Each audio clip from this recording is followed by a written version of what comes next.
I would say to someone who would make the argument that community media is outdated, I would say that they probably don't really understand what we do. There's a lot to it. There's a lot to it that people don't see. There are things that local access provides that you can't get elsewhere. Local access stations are hyper-local. You know, we're non-commercial. At least on your local channels, you're getting programming that matters to you on that community level.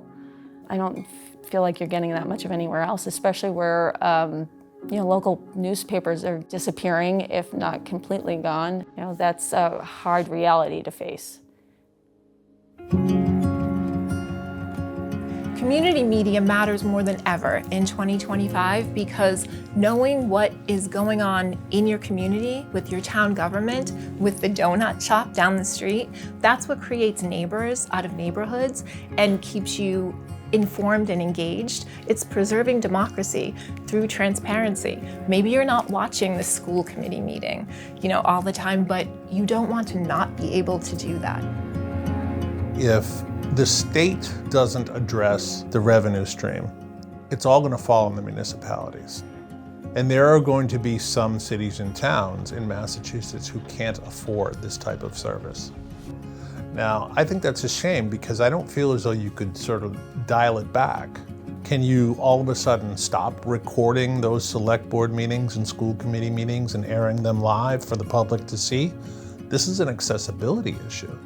This is a First Amendment issue, participation in government, transparency in government issue. So one of the things that's been challenging is while we've seen a decline in cable revenue over the past several years, we've actually seen an increase in demand for our services. So that includes the quantity, the quality, and certainly the timeliness. Especially with advances in technology, in streaming, we've just seen a tremendous shift in viewer expectations.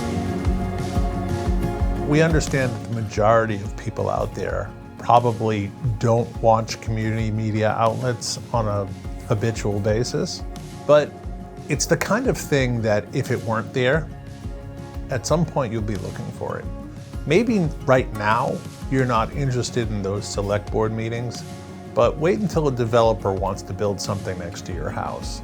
Or you don't have kids now, but maybe in 5 years you do, and they were in a play, or they were part of a program or a sport. You're going to be looking for us then.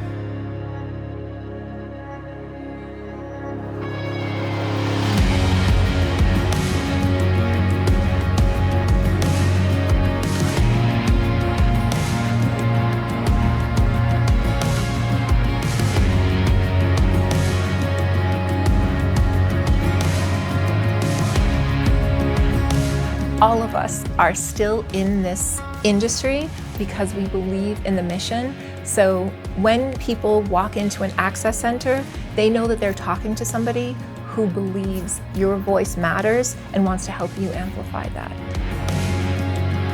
In order to work for a nonprofit, you do have to have a passion.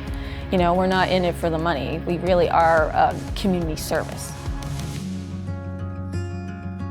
Ask anyone in your local government, ask folks in your public school department how much they depend on community media in their communities to tie a lot of communication needs together. And they'll tell you, we are an invaluable partner to municipal life here in Massachusetts. We're actually documenting history, and for it to go away over money would really be a shame.